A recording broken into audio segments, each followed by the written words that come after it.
ሰላም ሰላም የዚህ ቻናል ቤተሰቦች እንዴት ናችሁ? በያላችሁበት ሰላማችሁ ብዛ። እኔ ረና ነኝ። እንኳን ወደ ፀሐይ ብርሃን ትምህርት ቤት በሰላም መጣችሁ እያልሁኝ እነሆ አራት የትምህርት አማራጮች ይዤላችሁ መጥቻለሁ። መጀመሪያ አማርኛ ቋንቋ፣ ሁለተኛ አፋን ኦሮሞ፣ ሶስተኛ እንግሊዝኛ እና አራተኛ የሂሳብ ትምህርት ሲሆኑ ከታች ባስቀመጥነው ስልክ በዋትስአፕ በኢሞ በቴሌግራም እና በኢንስታግራም ብትደውሉ በሳምንት 5 ቀን በቀላል ሰዓት ያህል የምናስተምራችሁ ይሆናል።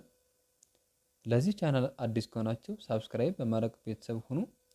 በየዕለቱ የምንለቃቸው የትምህርት አይነቶች እንዲደርሷችሁ ቤተሰብ ከሆናችሁ ደግሞ ላይክ እና ሼር እያደረጋችሁ ከመጀመሪያ እስከ መጨረሻ አብራችሁ ቆዩ።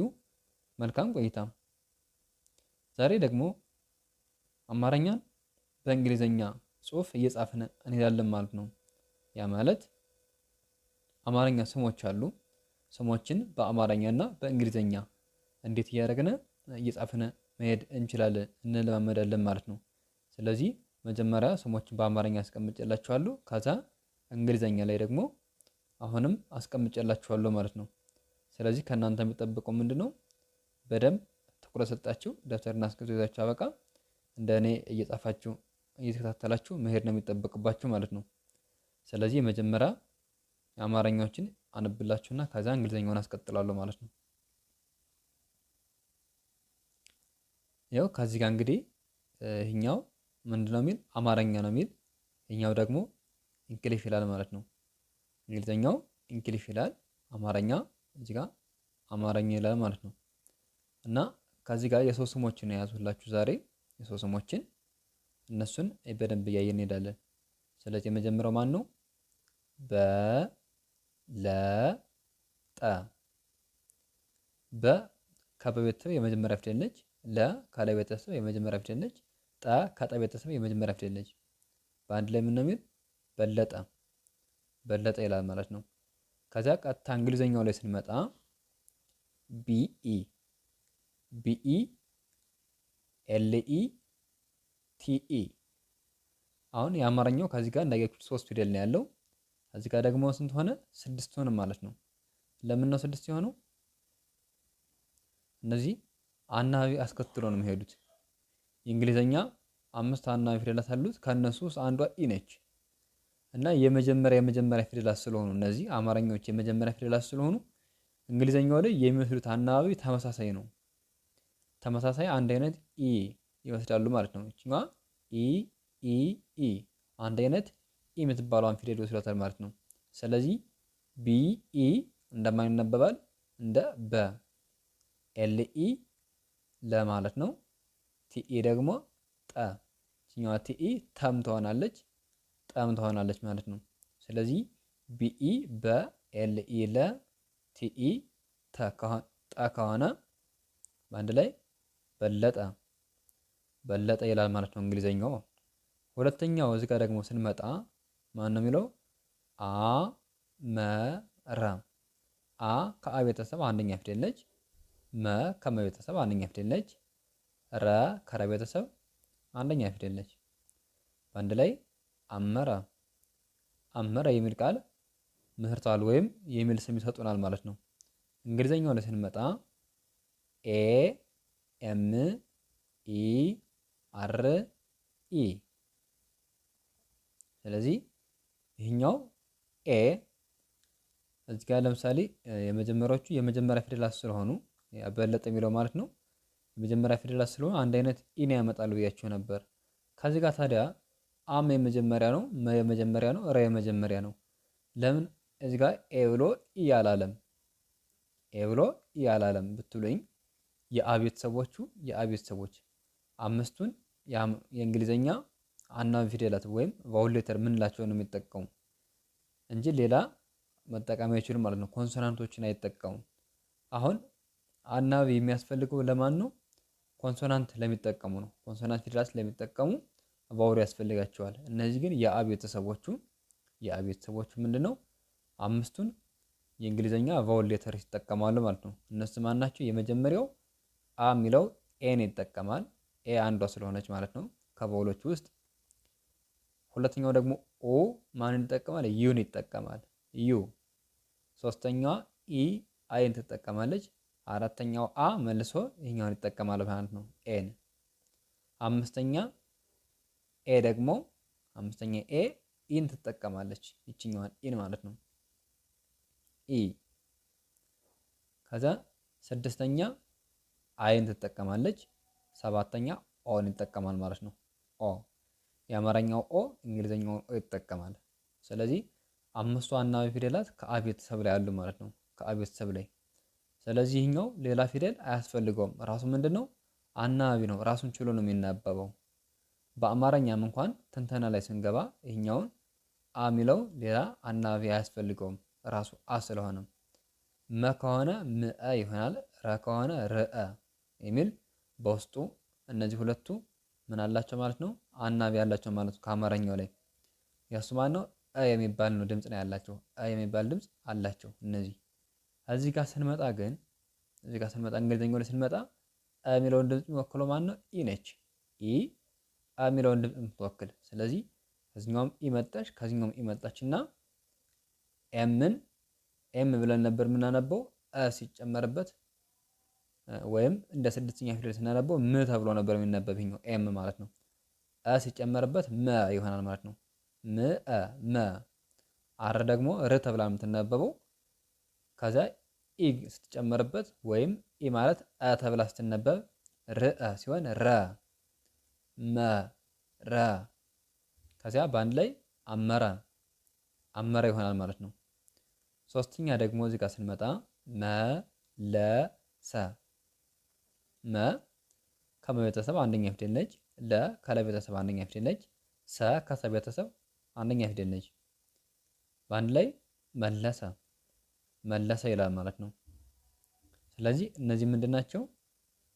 የአማርኛ ተነባቢ ፊደላትን የያዙ ማለት ነው። አናባቢ ፊደላት እዚህ አ ያለው ይኸኛውን ያለው እንጂ እነዚህ ምንድን ናቸው? በሙሉ የአማርኛ ተነባቢ ፊደላት ናቸው። ስለዚህ እነዚህ ተነባቢ ፊደላት ከሆኑ አማርኛዎቹ እንግሊዘኛ ላይ ደግሞ ምን ይፈልጋሉ ማለት ነው? ተነባቢና አናባቢ ይፈልጋሉ ማለት ነው። ስለዚህ እንዳልኳችሁ ከዚህ ጋር እነዚህ ሁሎች የመጀመሪያ ፊደላት ስለሆኑ ያስከተሉት ማን ነው? እዚህ ጋር ሁሎችም አናባቢ ፊደላት የእንግሊዘኛ አናባቢ ያመጡት አንድ አይነት ፊደል ነው። ማን ነው እሱ? እ የሚባለው ማለት ነው። ይቺ ኢ እንደ እ ትነበባለች፣ እንደ ኢ ትነበባለች፣ እንደ ኤ ትነበባለች።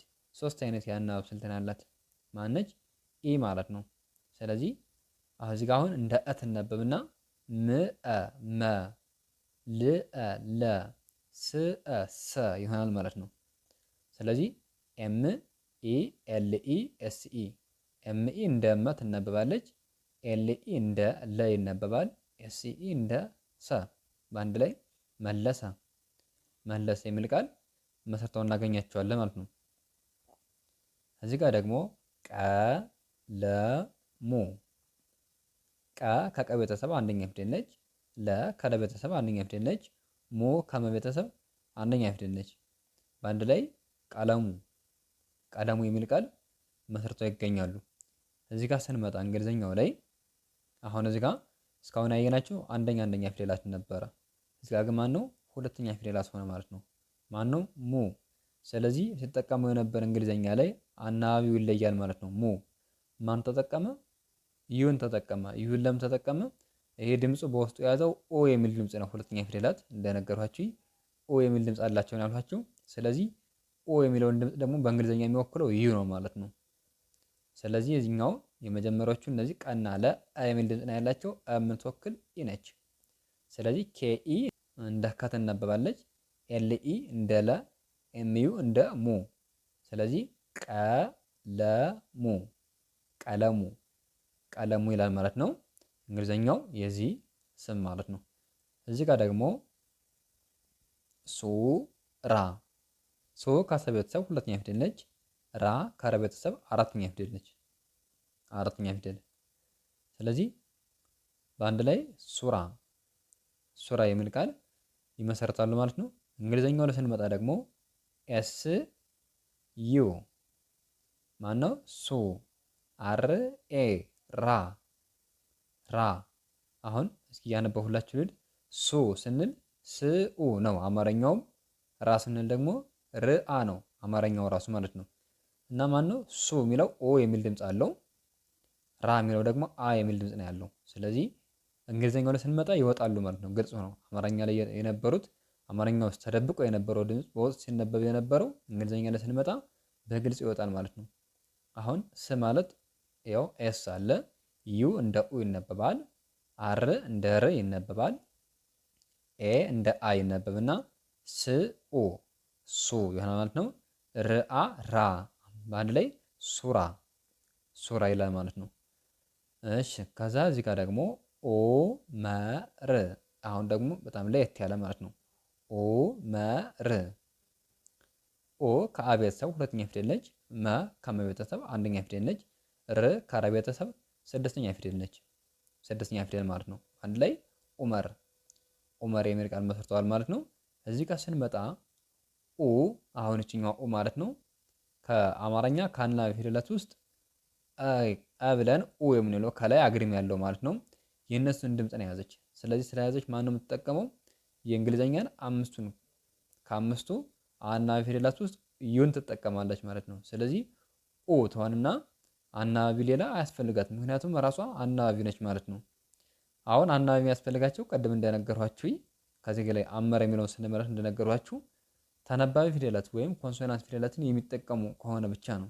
ስለዚህ ኛው ማን ነው? ኦ ራሱ አናባቢ ፊደል ስለሆነ ሌላ አናባቢ አያስፈልገውም ማለት ነው። ከዚያ መ አለች። መ ምና አ ነው። ም አለች። ኢ ደግሞ እንደ እ ትነበባለች። ም አ አር እዚህ ጋር ማለት ነው። ር ያው ር ስድስተኛ ነች። እሷ አናባቢ አትፈልግም። ር አሁንም እንግሊዘኛዋ ራሷን ብቻ ትቀመጣለች ማለት ነው። እዚያ ኦ ኤምኢ መ አር እንደ ር በአንድ ላይ ኡመር ኡመር ሲል እንደዚህ ይጻፋል ማለት ነው በእንግሊዘኛው። እዚህ ጋር ደግሞ ማ ሜ ማ ከመቤተሰብ አራተኛ ፊደል ነች። ሜ ከመቤተሰብ አምስተኛ ፊደል ነች። ተከታታይ ናቸው ማለት ነው። አስታውሱ ማ ብለን ሜ ነው የምንል በአንድ ላይ ማሜ ማሜ የሚል ቃል መሰርተዋል ማለት ነው። እዚህ ጋር ስንመጣ ኤም ኤ ኤም ኢ አሁን ማ ማለት እኛው ካፒታል ስለሆነ እኛው ደግሞ ስሞል ሌተር ስለሆነ ነው። አሁን ሁሎችም እዚህ ጋር የምታያቸው የመጀመሪያ ፊደላት ስም ሲሆን ካፒታል ነው የሚሆኑት። ለዛ ነው ያኛው ኤም አሁን ካፒታል ነው፣ እኛው ደግሞ ኤም ስሞል ነው ማለት ነው። ኤም ኤ ም አ ማ ማለት ነው። ም አ መ ይሆናል ማለት ነው። ምና አ አንድ ላይ ሆኖ ማ ምና አ አንድ ሆኖ ደግሞ መ የሚል ይሰጣሉ ማለት ነው። በአንድ ላይ ማሜ ማሜ። አሁን እችኛዋ ሜ ኢ ማለት ነው። የተለያየ አገልግሎት ነው ያላት እንዳልኳቸው ቅድም ማለት ነው። አ ትሆናለች፣ ኢ ትሆናለች፣ ኤ ትሆናለች። አሁን እዚህ ጋር ይቺ ኢ ያገለገለች እንደማን ነው? እንደ ኤ የአማርኛ ፊደላት ኤ አምስተኛዋ ማለት ነው። የአማርኛ ፊደላት አ ኡ ኢ አ ኤ እንደሷን ያገለገለች ማለት ነው። ኤ የእሷን ድምፅ ይዛ ነው የመጣች። ከዚያ ም ኤ ሜ ሆነ ማለት ነው። ም ኤ ሜ ም ኤ ሜ ምአ ማ በአንድ ላይ ማሜ ማሜ የሚል ቃል መሰረቱ ማለት ነው። ማሜ የሚል ቃል እዚህ ጋር ደግሞ ስንመጣ ሎ ሚ ሎ ከላይ ቤተሰብ ሰባተኛ ፊደል ነች። ሚ ከመ ቤተሰብ ሶስተኛ ፊደል ነች። በአንድ ላይ ሎሚ ሎሚ የሚል ቃል መሰርተዋል ማለት ነው። ወይም ስም ነው የመሰረቱት። ከዚያ እዚህ ጋር ስንመጣ ሎ ማለት ደግሞ በውስጧ ማን የሚባል ድምፅ ነው ያላት? ኦ የሚባል ድምፅ ሰባተኛ ፊደላት ስለሆኑ ሰባተኛ ፊደላት ኦ የሚባል ድምፅ አላቸው ያሏቸው በባለፈው ሰራሁት ቪዲዮ ማለት ነው። ኦ የሚል ድምፅ አላቸው። ስለዚህ አማርኛ ላይ ሲመጣ ማለት እንግሊዘኛ ላይ ሲመጣ አማርኛ ውስጥ ድብቅ የነበረው ይወጣል ማለት ነው። ል ኦ ነበረ እንግዲህ አማርኛ ውስጥ ያለው ከዚህ ጋር ስንመጣ እንግሊዘኛ ላይ ል ኦ ይወጣል ማለት ነው። ል ኦ በአንድ ላይ ሎ ሎ ይሆናል ማለት ነው። ከዛ እዚህ ጋር ደግሞ ኤም አይ አላ ም ኢ ሚ ም ኢ ሚ በአንድ ላይ ሎሚ ሎሚ የሚል ቃል መስርተዋል ማለት ነው። ውድ ተመልካቾቼ ለዛሬ ያለኝ ቪዲዮ ይሄንን ይመስላል። ነገም በሌላ ቪዲዮ እንገናኛለን። መልካም ጊዜ ሆንላችሁ። መልካም ትምህርት። ቻው